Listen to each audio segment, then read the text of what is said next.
Three, two, one. Kan kualitas kita sebagai orang yang dicintai sama Allah. Apa yang diajarkan Allah kepada Nabi Adam? Yang kalimat fatalaqqa Adamu min rabbih kalimatin fataba alaih adalah kalimat Rabbana zalamna anfusana wa illam taghfir lana wa tarhamna lanakunanna minal khasirin. Itu istighfarnya Nabi Adam.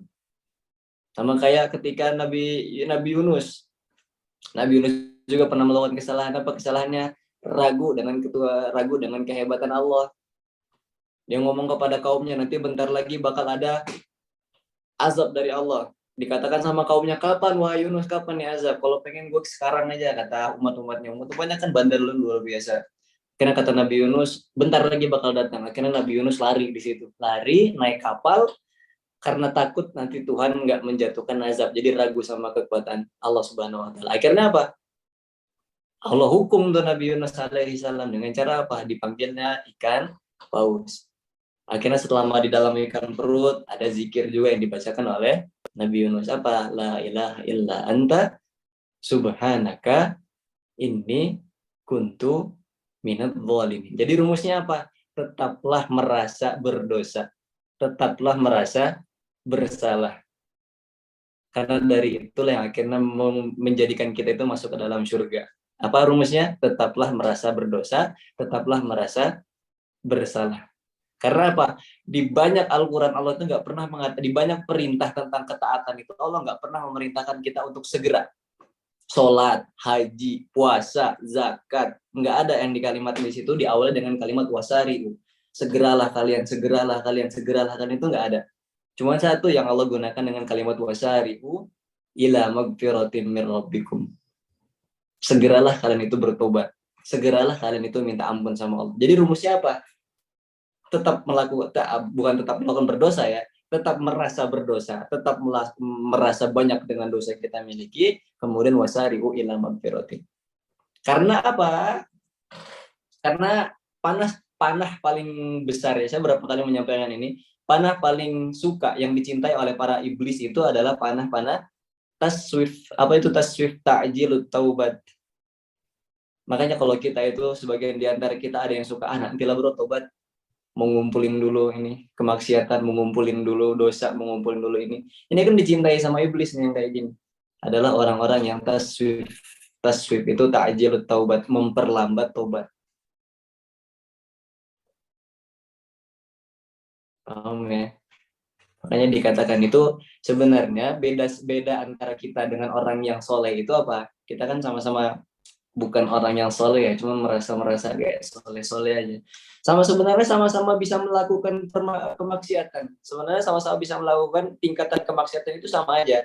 Cuma bedanya apa? Kalau orang soleh itu mereka dzakarullahu fastaghfaru lidzunubihim. Kalau kita apa? Nyantai sama maksiat kita. Kalau orang soleh apa? Dzakarullahu fastaghfaru lidzunubihim. Ya Allah, aku habis ngelakuin kemaksiatan, jadi pengen tobat, jadi pengen tobat, jadi pengen tobat. Nah itu. Jadi jangan pernah, makanya kalau kita berapa kali dapat pertanyaan, kalau tobat maksiat lagi, tobat maksiat lagi, tobat maksiat lagi. Jelek banget sih terjemahan di bawahnya. Mana mati ini? Tobat maksiat lagi, nah, nggak masalah. Dan itu adalah perlakuan yang bagus. Sama dengan kategori wasari'u ila magfiratin min rabbikum. Ya. Oke, kita masuk ke kisah. Kenapa saya sering kali mengulang banyak kisah? Karena di surah Ar-Ra'd ya, Allah itu mengatakan ma nusabbitu bihi fu'adak, itu kalau kita suka dengan kisah-kisah. Insya Allah kita punya banyak pilihan dalam hidup kita. Karena kita lebih suka dengan pilihan ganda daripada esai. Ya nggak sih? Lebih suka pilihan ganda atau esai? Pilihan ganda ya. Kalau pilihan ganda meskipun soalnya banyak, ada pilihan A, B, C, D. Kalau esai meskipun soalnya 5, cuman itu kan jawabannya pusing kita. Makanya kalau dari banyak cerita itu kita bisa insya Allah dapat punya banyak pilihan-pilihan ganda dalam hidup kita. Saya menceritakan satu, ada kata Ibnu Athaillah itu, sebenarnya kita lebih membutuhkan Allah dalam kebahagiaan. daripada kesulitan. Atau kemudian dia mengatakan sebenarnya kita itu lebih membutuhkan Allah dalam hal ketaatan daripada kemaksiatan. Maksudnya apa? Kita kalau lagi dalam sulit, itu kan otomatis lidah kita teringat sama Allah. Lagi sakit, ya Allah sakit banget. Ya nggak sih? Kalau kita lagi dalam keadaan susah, ingatnya sama Allah, itu gampang. Tapi kalau lagi dalam keadaan kita bahagia, kita lagi dalam keadaan bergelimang tentang kenikmatan, itu susah ingat sama Allah. Antum pernah main ke time zone? Pernah main ke time zone? Atau pernah main ke Dufan atau kemana? Ada teringat Allah itu. Aduh susah. Keinget Allah kalau ada panggilan Allahu Akbar, azan, baru keinget. Oh iya, untuk masuk sholat. Udah. Nah, jadi ceritanya apa yang diangkut dari sini? Inilah cerita. Sebenarnya masa lalu itu bukan hanya tentang masa lalu yang suram, itu bukan ketika kamu dalam keadaan sulit. Tapi dalam keadaan bahagia, itu pun sebenarnya bisa dihitung dengan masa lalu yang suram. Apa? Inilah kisah tentang Nabi Ayub alaihi salam. Pernah dengar cerita Nabi Ayub? Pernah dengar cerita Nabi Ayub? Oh, Nabi Ayub itu, Pak. Yang muji Nabi Ayub itu bukan manusia. Itu bukan manusia aja. Tentang kesabaran Nabi Ayub itu bukan manusia aja. Tentang kesolehannya Nabi Ayub itu yang memujinya bukan manusia kayak kita aja. Tapi siapa? Ada malaikat, ada Allah di situ yang memuji Nabi Ayub, kecuali iblis. Beda.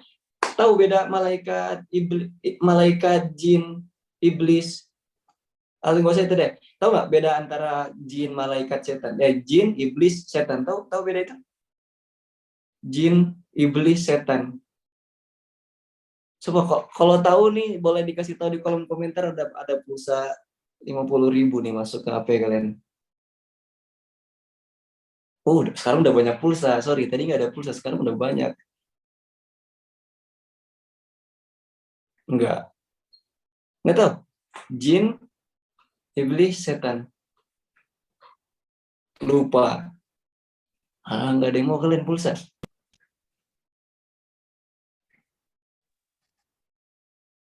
Pernah dengar? Nggak tahu. Oke ya. Tapi lupa. OTW Google. Kok jujur kali Khairutil Jannah nih.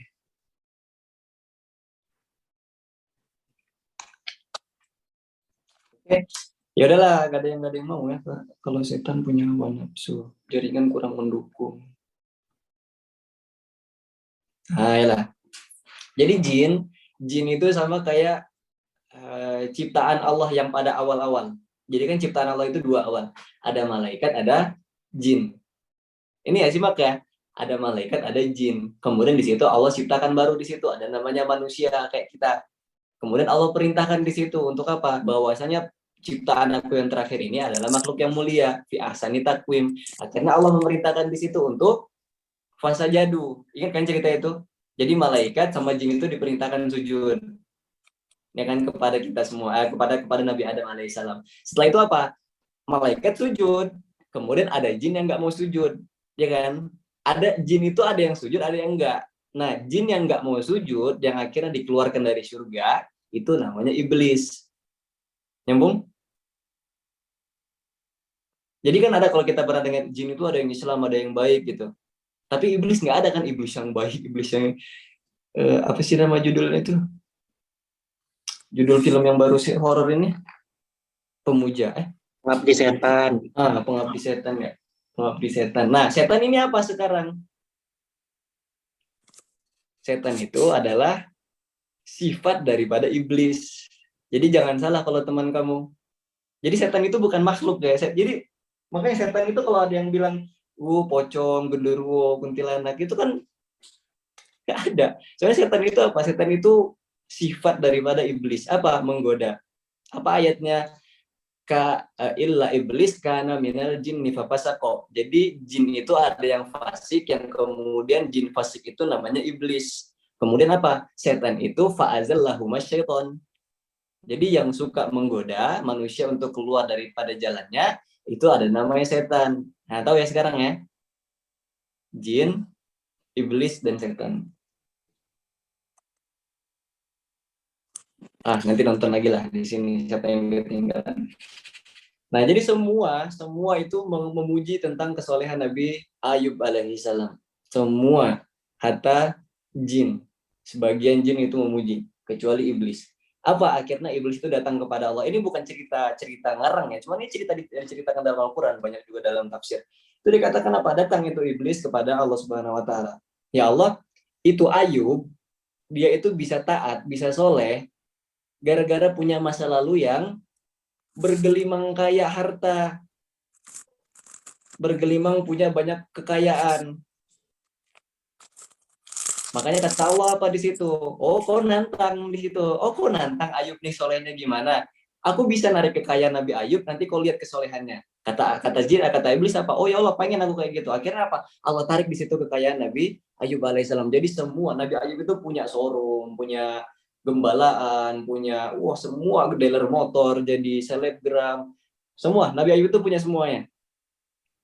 Cuman ketika itu apa? Allah tarik semua kekayaan Nabi Ayub alaihissalam.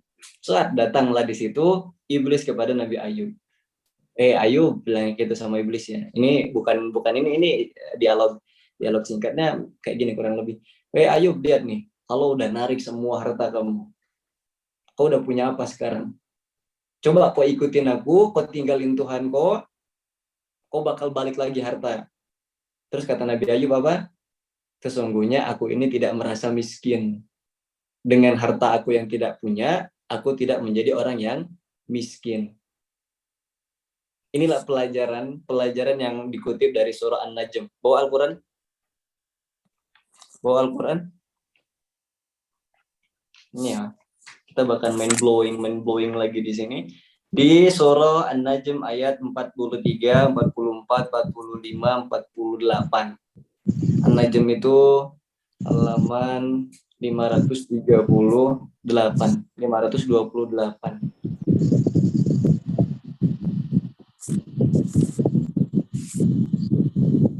528. Ayat 3, 44, 45, 48. Dapat?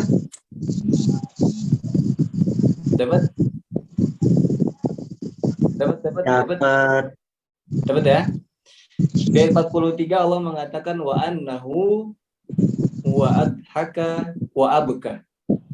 Sesungguhnya dialah yang menciptakan tertawa dan menangis,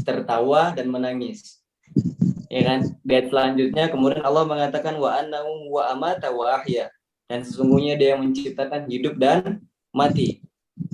Di ayat selanjutnya lagi Allah mengatakan wa annahu khalaqaz zawjaini dzakara wal unsa, dialah yang menciptakan laki-laki dan perempuan. Jadi konsepnya gimana? Ketawa menangis, kemudian hidup dan mati, laki-laki dan perempuan. Di ayat 48-nya Allah mengatakan wa annau huwa agna wa aqna. Kaya dan harusnya miskin, ya kan? Harusnya miskin. Cuman di sini Allah mengatakan aqna. Aqna itu apa? Cukup.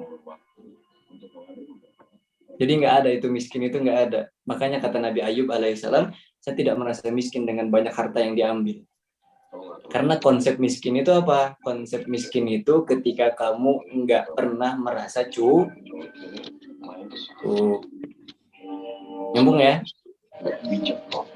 Karena katanya di sini wa annahu wa agna wa aqna. Itu ilmu pertama. Jadi nggak ada kita itu yang miskin. Sebenarnya kita itu kaya semuanya. Kita itu kaya semuanya. Cuma di antara kita yang merasa miskin itu bagaimana? Orang yang nggak pernah merasa cukup. Kencang banget suara ini. Klan.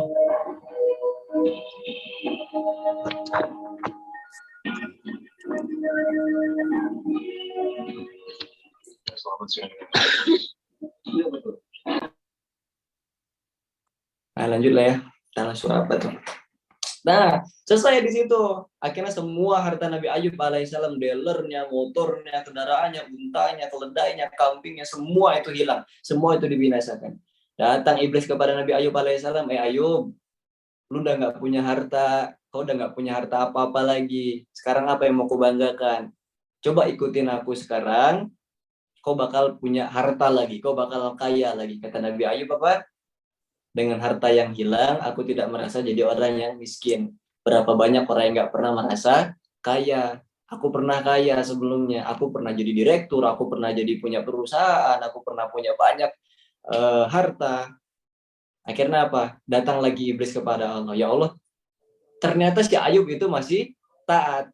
Kata Allah apa tuh? Buktinya bahwasanya hambaku Ayub itu masih bisa taat walaupun tidak punya harta. Pertama, ilmu pertama. Yang kedua, datang lagi kepada Allah ini iblis. Dia mengatakan kepada Allah, ya Allah, itu Ayub, dia masih beribadah, bukan karena hartanya, tapi karena anak-anaknya. Akhirnya apa? Oh, kok nantang lagi? Akhirnya Allah di situ takdirkan semua anak Nabi Ayub alaihissalam itu wafat. Kebayang nggak sih? Harta habis, anak mulai meninggal semua. Datang dia kepada Allah subhanahu, datang dia kepada Nabi Ayub alaihissalam. Ayub, kau udah bilang sekali lagi, itu Tuhan udah ngambil harta, udah ngambil anak. Sekarang apa alasan kamu masih beribadah kepada Tuhan? Akhirnya Nabi Ayub mengatakan, berapa banyak orang yang setelah menikah nggak pernah punya anak. Ini tingkat husnuzon besarnya Nabi Ayub loh ya. Akhirnya dia tetap masih beribadah, datang lagi. Dikatakan lagi, dia masih beribadah ya Allah gara-gara masih ada istrinya. Di semua istrinya itu diceraikan, kecuali satu. Tahu cerita istri Nabi Ayub yang akhirnya menjual rambutnya? Karena nggak punya lagi harta, nggak punya lagi apa yang untuk dimakan, akhirnya punya tagihan utang, akhirnya istrinya di situ motong rambutnya di situ untuk dijual. Akhirnya istrinya kan pakai kerudung aja terus di rumah, pakai pasmina terus di rumah. Kan Nabi Ayub kan heran di situ. Kenapa pakai kerudung terus padahal rambut kamu bagus, kata Nabi Ayub. Akhirnya dibuka di situ pasminanya sama Nabi Ayub, terlihatlah di situ ternyata rambut istrinya itu udah nggak ada. Kali tanya sama Nabi Ayub, kemana rambutnya? Udah dijual. Wah, sedih Nabi Ayub di situ. Akhirnya apa? Terakhirlah di situ Nabi Ayub alaihissalam dikasih satu penyakit yang penyakitnya itu bahkan dikatakan penyakitnya itu sampai ulat ya. Ulatnya itu hampir menggerogoti hatinya. Dan sakitnya itu bukan satu tahun, 2 tahun, 3 tahun, sampai dengan 16 tahun. 16 tahun lamanya. Cuman apa di situ yang akhirnya dilakukan oleh Nabi Ayub alaihissalam? Dia doa. Robbi inni masaniyad durru wa anta arhamur rahimin. Ya Allah, aku sakit. Aku tuh lagi sakit ya Allah. Sesungguhnya engkau itu maha baik dan maha innaka anta arhamur rahimin. Sesungguhnya engkau yang paling baik di antara yang paling baik. Orang udah dalam keadaan kayak gitu. Kemudian doa Nabi Ayub alaihissalam malu-malu. Kemudian dia nggak nego apa-apa. Cuman dia ngomong, Robbi ini masaniyadur. Ya Allah, aku sakit. Bahasanya nggak kayak ya Allah aku kan udah sakit lama, mana dong hartanya? Ya Allah kan aku udah sakit ini itu, katanya sakit ini itu bisa mendapatkan ini itu. Cuman kata Nabi Ayub apa? Robbi ini masaniya durru wa anta arhamur rahim. Ini husnuzon pertama diambil. Apa? Adab dalam berdoa. Jadi ilmunya apa dari Nabi Ayub alaihissalam? Pertama, di antara kita itu pasti punya masa lalu yang buruk. Masa lalu yang buruk itu bukan hanya tentang kesusahan, tapi juga tentang kebahagiaan. Cuman di situ berkaca pada spion. Tahu spion motor? Spion motor itu kalau kita lagi mengendarai, itu dilihat terus apa sesekali doang? Sesekali doang kan? Sama, kalau kita mau melihat ke belakang itu, jangan terus-terusan lihat spion. Antum kalau nyetir motor, lihat spion aja terus. Apa yang terjadi? Mati, ditabrak. Sama kayak kehidupan, kalau fokusnya ke belakang, ya terus nengok, terus masa lalu. Antum bakal hancur dengan keadaan. Makanya kalau naik motor itu apa? Fokus ke depan. Sesekali nengok ke belakang untuk muhasabah. Ini ya, ilmu dari spion aja kayak gitu bagusnya. Ilmu yang pertama dari kita dapati daripada Nabi Ayub alaihissalam adalah pertama, semua orang itu punya, yang kedua adalah semua orang itu punya masalah. Cuman bagaimana cara kita itu untuk keluar daripada masalah. Apa yang diajarkan oleh Nabi Ayub alaihissalam? Sabar, sabar, sabar, sabar. Berapa kali sih Allah mengatakan sabar dalam Al-Quran? Lebih dari 100 kali Allah itu mengatakan sabar dalam Al-Quran. Sabar itu sulit. Kalau kata TikTok, sabar itu sulit, tapi hadiahnya selangit. Kemudian apa? Sabar itulah di antara amalan yang nggak pernah Allah kasih tahu tentang besarnya ganjaran di baliknya. Maksudnya apa? Pernah dengar hadis kalau kita sholat duha 12 rakaat, nanti Allah ganjar di situ dibangunin istana, ya kan? Kalau misalkan kita sholat tahajud, nanti dipermudah dalam segala hal, ya kan? Kalau kita kalau kita sodako, nanti bakal balik kepada kita sodako ada harta yang lebih banyak, ya kan? Tapi kalau sabar, konsepnya apa? Ini yang Allah katakan dalam surah Az-Zumar ayat 10, nanti teman-teman boleh buka. Innama yuwaffas sabiruna ajrohum bighairi hisab. Sesungguhnya pelaku orang-orang yang sabar itu bighairi hisab, enggak terhitung. Jadi memang sulit itu. Ternyata benar yang dikatakan TikTok itu, sabar itu sulit tapi hadiahnya selangit. Jadi maksudnya gimana? Tahu keran-keran masjid kan kayak gitu. Ditampung aja terus kok makin sulit, makin sulit, makin sulit. Udah nggak kuat lagi hati gitu. Tapi kita kok masih dipaksa untuk sabar terus gitu. Akhirnya apa? Ketika keran itu dibuka, nikmat airnya itu nggak habis-habis untuk berhenti. Wah, terus kenikmatan. Itu konsep daripada sabar yang Allah inginkan. Sabar, sabar, sabar. Memang sulit. Cuman itulah hadiahnya selangit. Kemudian yang kedua, apa ilmu yang diambil daripada kisah Nabi Ayub? Ternyata masa lalu yang buruk itu bisa kita lalui dengan punya partner yang baik. Nah, kalau Nabi Ayub apa partner di situ? Istrinya. Apa kriteria cara untuk mencari istri, untuk mencari suami yang bagus? Ya, untuk yang mau cari aja. Pertama, lihatlah hubungan dia dengan Allah.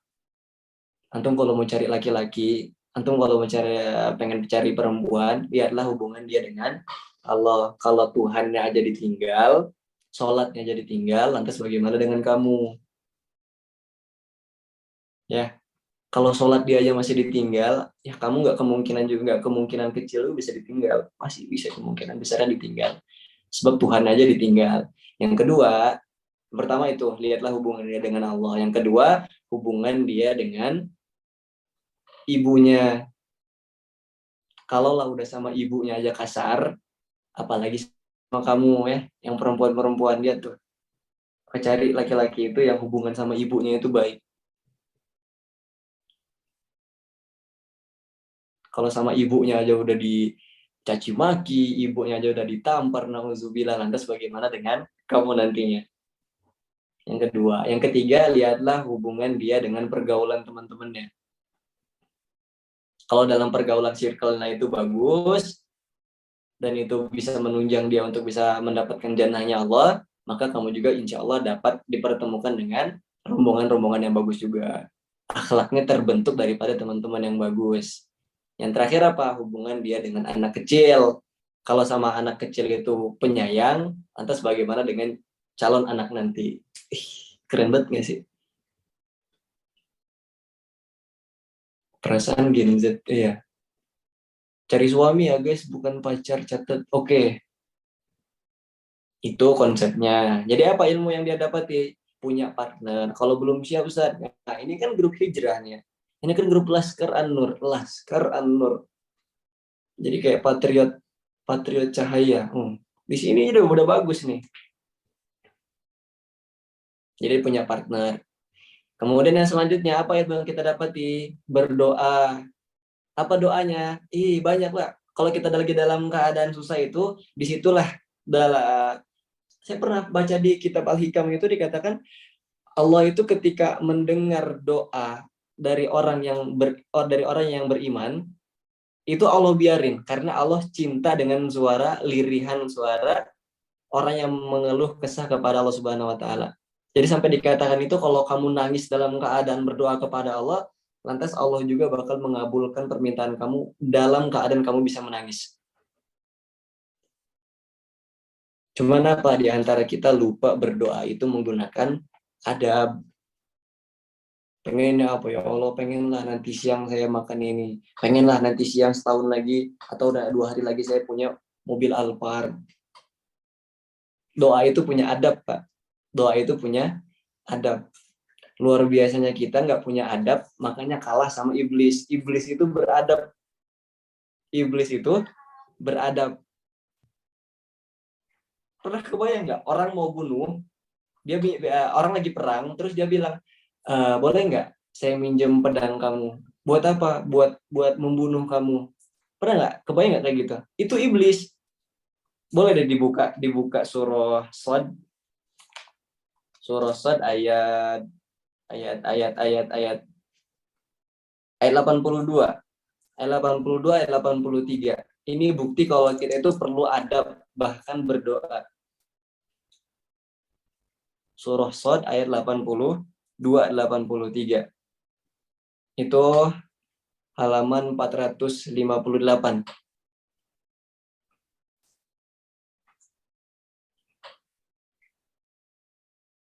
Surah Shad 82, 83, halaman 458. Nah ya. Udah dapat? Ini kan Allah mengatakan di sini, qala fa bi'izzatika la'ughwiyannahum ajma'in, ya kan? Artinya apa di situ? Iblis mengatakan kepada Allah, ya Tuhanku, ayat 82.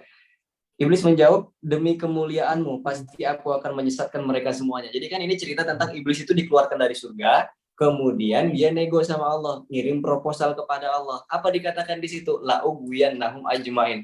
Demi kemuliaanmu, aku pasti akan menyesatkan umat manusia. Adabnya apa? Di sini satu. Dia pertama udah tahu mau menyesatkan manusia, cuman menggunakan kalimat awalnya apa? Ya Allah, demi kemuliaanmu.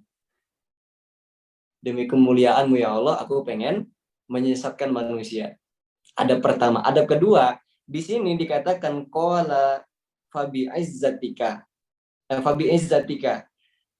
Fa, kemudian ketemu huruf ba. Ba di situ, kalau teman-teman tahu itu namanya ba isti'anah. Ba isti'anah itu apa? Ba untuk minta tolong. Jadi iblis itu apa? Ya Allah, demi kemuliaanmu, aku minta tolong untuk bisa menyesatkan manusia. Kebayang nggak? Jadi dia, ya Allah, tolonglah, aku pengen menyesatkan manusia. Karena dia tahu nggak bakal bisa menyesatkan manusia kalau bukan karena pertolongannya Allah. Iblis itu minta tolong sama Allah. Lantas bagaimana dengan kita? Nggak minta tolong, nggak memuji Allah, langsung tiba-tiba, ya Allah pengen mobil, amin. Mana adab kita untuk minta kepada Allah. Makanya doa kamu gak dikabulin. Makanya jangan heran kalau doa kamu gak dikabulin 1 tahun, 2 tahun, sampai kamu meninggal dikabulin. Karena apa? Kamu gak ada adab ketika minta sama Allah. Kan ada banyak adab-adab untuk berdoa. Sampai iblis itu menjatuhkan sama kita apa? Udahlah menggunakan ba isti'anah, ya Allah, aku minta tolong. Demi kemuliaanmu, aku pengen menyesatkan manusia. Nyambung gak sih? Jadi ilmu yang selanjutnya diajarkan oleh iblis itu apa? Adab kita dalam meminta kepada Allah. Sama kayak Nabi Ayub alaihissalam. Doanya apa? Di situ doanya malu-malu, tapi pengen. Itu Nabi Ayub. Robbi ini masaniyadurru. Ya Allah, aku tuh sakit. Ya Allah, aku sakit ya Allah. Cuman nggak minta apa-apa lagi. Terus langsung dijawab di situ, langsung dikatakan di sini, innaka anta arhamur rahimin. Ya udah deh, nggak apa-apa ya Allah, kalau aku sakit sesungguhnya Engkau maha baik. Jadi di situ teman-teman. Adab kalau kita berdoa, antum percuma bangun malam, udah tahu pintu langit kalau malam itu kan tipis, ya kan? Kalau di sepertiga malam itu kan langit kan tipis. Kalau doa itu bisa tembus ke atas. Antum kalau doa tanpa adab sama aja nihil. Allah nihil. Makanya mulailah di situ. Pengen puji Allah, puji Rasul. Kemudian kita sebagai minta tolong sama Allah, itu adab dalam berdoa, Pak. Enggak langsung tiba-tiba muluk, ya Allah pengen mobil. Amin. Ya Allah pengen pengen pacar speaknya Wali, speak Bang Rian, amin. Kan payah. Itu yang diajarkan nanti, kemudian dari iblis, yang kemudian juga kita ambil dari pelajaran Nabi Ayub. Kemudian yang terakhir apa? Adalah dengan cara husnuzon, berhusnuzon penuh kepada Allah Subhanahu wa Ta'ala. Jadi kalau kita punya masa lalu yang buruk, penghalangnya itu nggak ada sebenarnya. Penghalangnya itu nggak ada. Apa husnuzonnya? Ini yang dicontohkan oleh Nabi Ayub itu, meskipun udah nggak ada lagi sama sekali, meskipun dikatakan udah sakitnya itu, bahkan tahu belatung nggak sih? Belatung itu menggerogoti daging-dagingnya Nabi Ayub. Sampai terakhir itu hatinya itu pengen digerogoti. Sampai dia mengatakan kepada Allah, ya Allah kalau memang sakit ini bisa menjauhkan aku dari masa laluku yang buruk, maka biarkanlah ulat-ulat itu memakan dagingku, jangan hatiku, karena di hatiku itu untuk bisa berzikir kepadamu. Itu Nabi Ayub. Husnuzonnya besar. Nabi Ayub itu nggak minta untuk disembuhin. Husnuzonnya apa? Ada rahasia besar di situ yang Allah persiapkan. Makanya jangan pernah pakai nalar kamu sama nalarnya Allah, logika kamu sama logikanya Allah, pikiran kamu sama pikirannya Allah. Beda jauh. Kemarin kita udah angkutnya bagaimana kalau nalar kita itu ya bakal rusak dengan nalarnya Allah. Apa contohnya di situ? Dalam surah Ar-Rahman, dalam surah Ar-Rahman dikatakan kemarin, ada yang masih ingat? Ada yang masih ingat di dalam surah Ar-Rahman kemarin kita bahas apa? Nalar kita tuh nggak nyampe dengan nalarnya Allah. Jangan pernah punya logika yang mendangkal. Jangan pernah sok-sokan menandingi dengan logikanya Allah Subhanahu wa taala. Apa logikanya Allah? Bagaimana cara Allah itu menghancurkan logika kita? Dengan cara Allah turunkan surah Ar-Rahman ayat 24 ayat 25. Ayat 24 ayat 25 ya kan?